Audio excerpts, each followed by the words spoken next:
ayoko na. Ayoko po pag-isipan nila ng masama yung papa nila. Isa naman pong nanay ang humingi sa atin ng tulong dahil inaabandon na siya sa kanyang asawang hapon. Meron silang 3 anak. Ang panganay nito ay anak niya sa kanyang pagkadalaga, ngunit ang hapon ang tumatayong tatay nito. Noong una, palaging umuwi ang hapon sa Pilipinas. Ngunit noong nakaraang Disyembre 2022, bigla na lang siyang ayaw kausapin at ang mga anak nila. Kahit nakita nila itong naka-online sa Messenger. Ano kaya ang pwede nating may tulong sa kanya? Tara, pakinggan natin at panoorin ang kwento ng kanyang buhay.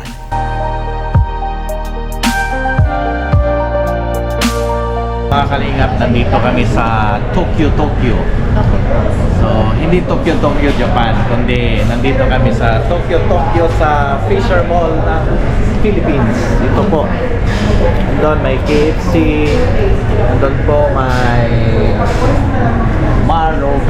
Marugami Udon, Japan din po. So ngayon po mga kalingap, andito po tayo sa Tokyo kasi meron po tayong ni-meet up. Isa po din pong asawa ng hapon na parang na-abandonan na din po sa isang hapon. So kaya lumapit sa atin para matulungan po yung nanay na ito. Sila po ay may 2 anak sa hapon. Actually, mayroon isang anak na panganay, anak po ng pagkadalaga ni ate. Pero ina-acknowledge naman po ng hapon na ito po ay anak niya. So ngayon po nandito si ate. Ito po yung kadate ko ngayon. Si ma'am, ano po? Shirley po, Shirley. Ma'am Shirley. Anong apelido mo? Ashiwakura po. Chiwakura. So, ano po bang nangyari ma'am sa yung marriage niyo sa hapon? Okay naman po sa umpisa. Bakit nagkahiwalay? Bali ngayon ng pong taon, ng pagpasok po ng taon. Po, basta hindi na lang po sa anak. Ilang taon ka na po? Ano po, 48. 48. So, ang pangalan ng hapon? KG. KG. Opo. Ashiwakura. Ashiwakura. Opo. So, ilang taon na po? Bali, nag-birthday po siya last 17, 69 na po siya. 69 sa ngayon. Opo. So, bakit kayo nagkahiwalay? Hindi ko po alam. Hindi ko po alam sa kanya. Basta siya na lang po yung hindi nagparamdam sa amin. Tapos, pag natawag po kami, hindi po siya nasa. So, nung last na punta niya dito sa Pilipinas, kailan po? 2018? Hindi po. 17. 2017. 2000, oo nga, 2017 nga. So, tuwing pumupunta siya dito sa Pinas, ilang months din po siya nag-stay? Ano po, 1 week lang. 1 week lang. So, nung last na punta niya dito, wala bang, hindi ba kayo nag-away, mga ganon? Hindi naman po. So, bigla na lang hindi nagpaparamdam. Okay pa naman po. Nung time na, di ba, 1 week siya na pumupunta ng Pinas. Apo. Ano siya, nagsusupport siya naman kahit nandun siya sa Japan. Nagsusuporta naman siya. Yun nga lang po, this year na bigla nga po nawala. Hindi ko po alam kung bakit. Hindi naman po siya, pagtawagan mo siya namin, ng mga anak namin, ayaw niya pong sagutin. Ano ba yun sa Facebook niya? Opo, sa Kasi may Messenger. Facebook. Messenger. So, wala kang contact number sa... Wala po. Wala po siya nga lang. Basta sa Facebook lang po. Messenger. Na ano. So, ang mga kalingap, meron pong dala si ma'am dito. Nandito po yung marriage certificate niya. Ito po. Meron din po yung dating passport, copy ng passport ng kaniyang asawa. na si Keiji Kashiwakura. Andin po mga kalingap yung mga birth certificate ng kanyang anak, yung tatlong anak. Nakapangalan din po yung, naka-signature din po yung Hapon. Pero ang gamit niyang signature yung ano lang po, Romaji. So nagpapasalamat lang po tayo kasi mayroon po siyang dating passport na nandito po yung kanji na pirma niya. So kung sakaling maghanap tayo or mag-request tayo ng kusikituhon, mayroon po tayong kanji na pangalan. Andin po yung ano, mga ito po pala si Hapon, si Keiji, nagkaroon ng asawa din na Pilipina, no? Pero meron din silang divorce certificate dito, dala-dala ni Sir yung Hapon, si Keiji, nung time na nandito siya sa Pilipinas. Kaya kayo nakasal. Nakasalo po. Maiano po namin yung kasal namin sa Japan Embassy. Kasi kung di po divorce, hindi po kami papayagan. So, nung time na nakasal na kayo, ma'am, nakita mo talaga yung copy ng kusikituhon niyo? Opo, hindi ko nga lang ma-remember. Kasi that time mo, kinailangan ko or dinala niya, pinakita niya po sa akin.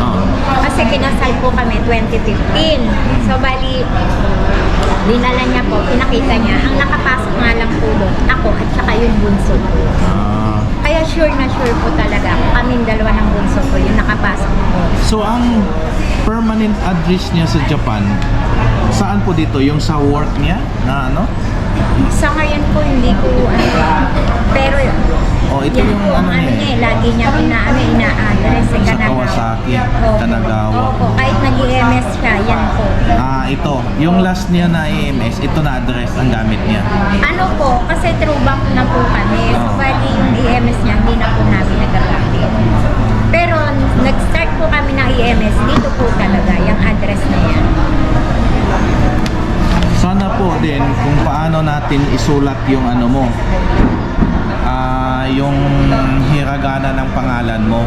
Kasi if ever na mag-request tayo ng kusikituhon, kasi yun talaga ang first step eh.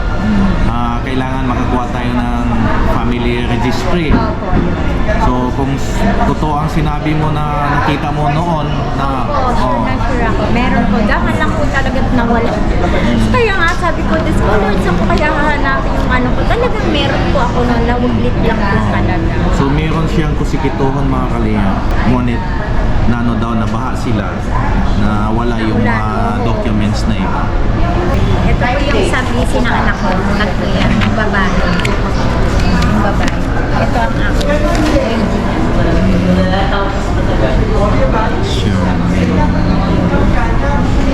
Pero dito hindi na nakasulat yung tatay na si Oo, kasi KJ. unang anak ko nga kuya, wala pa po kami ni KJ. Hindi ko pa po siya nakikilala. Pero bakit na nandito na yung pangalan niya? Ayun po, kasi nilakad na po namin. So talagang ina-acknowledge niya na ano. Niloko naman po kami sa City Hall namin. Hindi naman po pala pinasok sa NSO. Hiningan lang po kami ng ano. Oh, pero naipasok na to ngayon. Hindi pa po. Kasi malaking proseso pa po yung mahal ng bayan. Kaya hindi ko pa po. So medyo sa yung panganay mo, medyo tayo ano, may problema tayo, di ba? Opo. Pero yung pangalawang anak, ito talaga yung anak ni KJ. Opo. Saka yung Hapon. bunso. Opo. So nandito mga kalingap yung dalawang bata, ang birth certificate nila. Nandito nakapirma si KJ Kashiwakura. Opo. Ba't ang ano, ang Ako dito po, na? kasi wala po siya nung nakita ko, kaya ako na lang po pumirma. 2008 po. Ito po, 2002, pinadala ko po sa Japan yung BC, kaya ako napirma niya.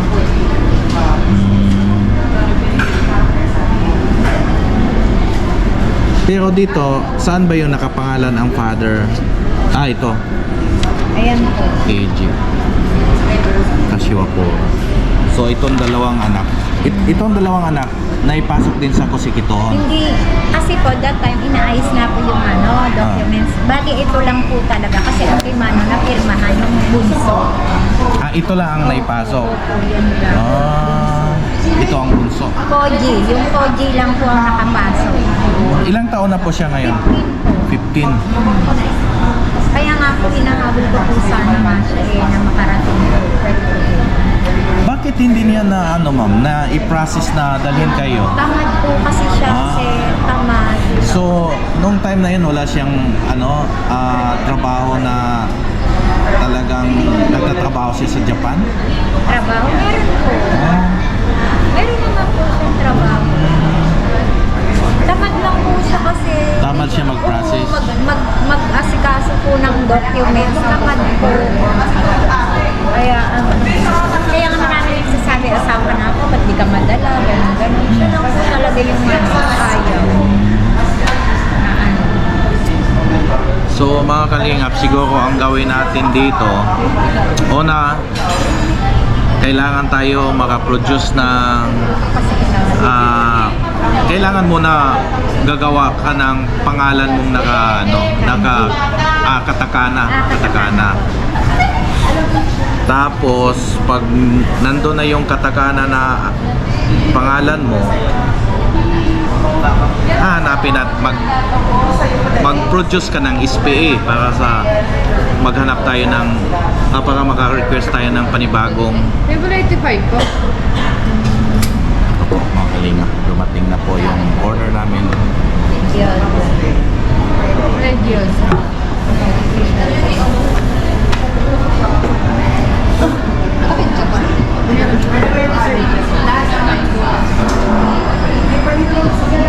So yun nga, para tayo makakuha ng kusikito na panibago,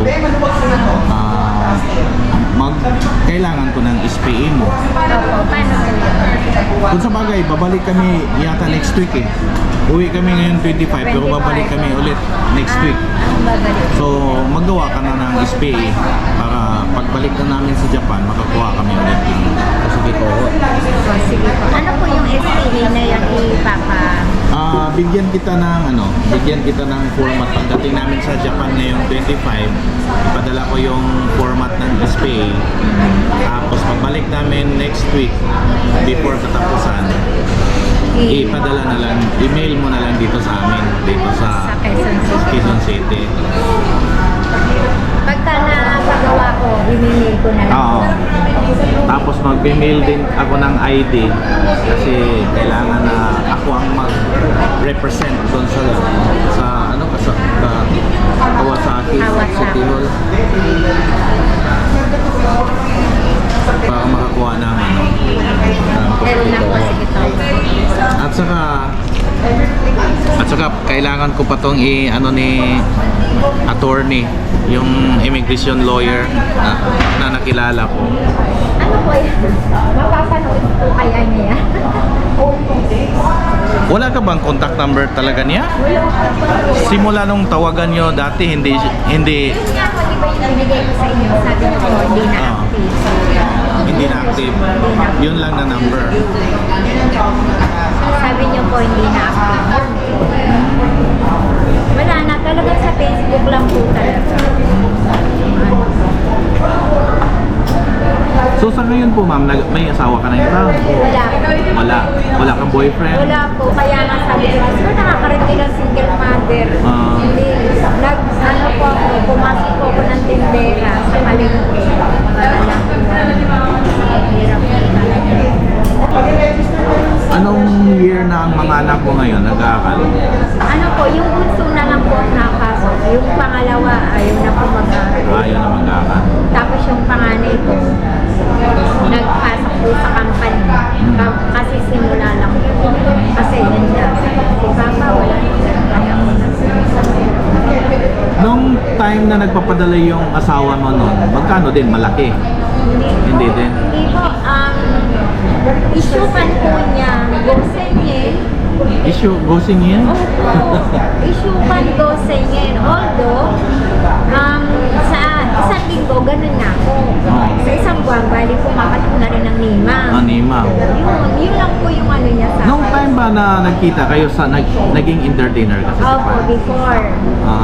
So doon kayo nagkakilala? Hindi po, bali, ano po siya sa akin ng kaibigan ko. Pinakilala siya. Dito po kami Sa Pilipinas? Pilipinas. So,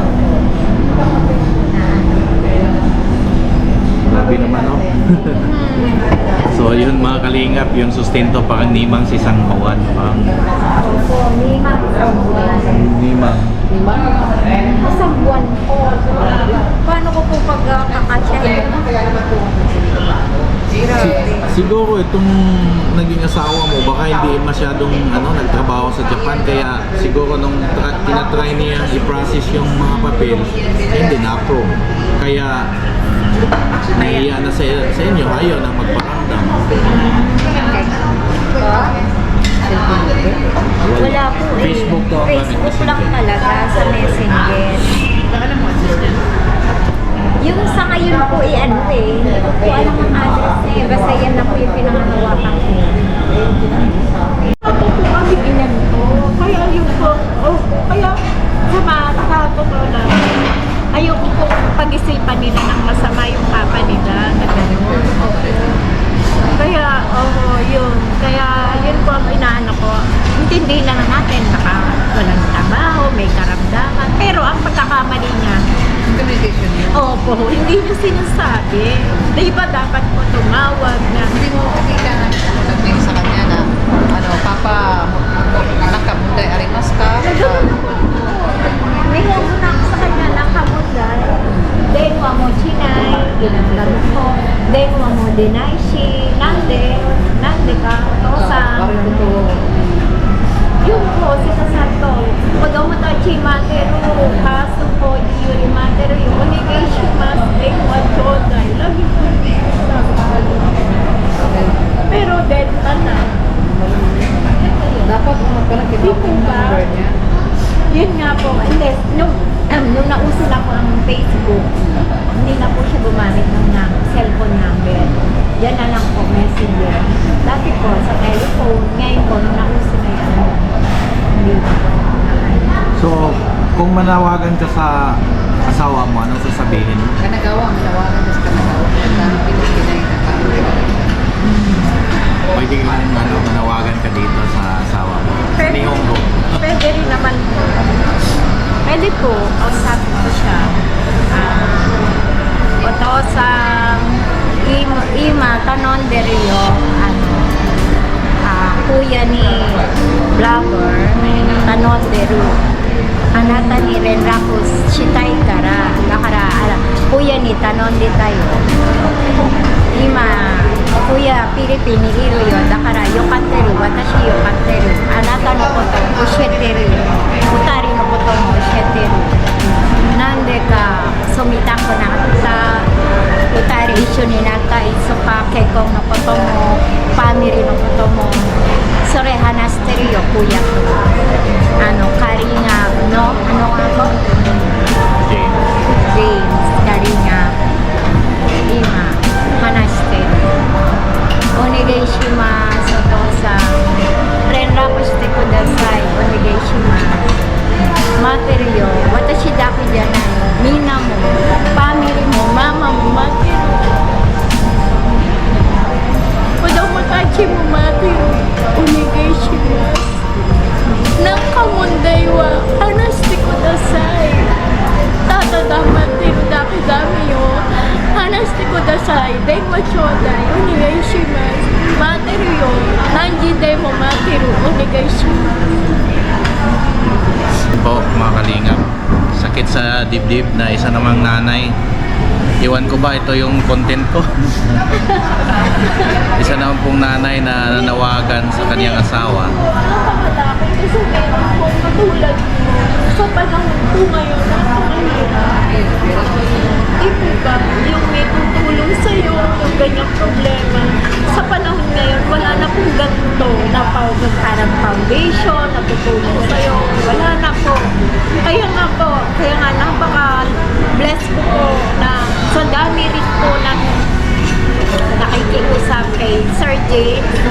Isa po ako sa nabigyan niya ng oras. Napaka-busy po niyang tao, pero ako po yung nabigyan niya ng oras. Kaya maraming talaga. So, yan mga kalingap ang message ni ate. Sana po yung request niya maano natin makakuha tayo ng kusapitohon. Time na po ng uwian namin sa pag-meet namin kay Sir James Galina. After ng interview, kumain po kami. May bonus pa po ko, pamasahe. Maraming salamat po. Domo arigato gozaimasu. Sayonara. So, yun po mga kalingap, napusog na po kami dito at uuwi na po din kami. Mag-grocery pa tayo? Grocery. Mag-grocery pa po kami. Sige po. So, ingat po kayo ma'am.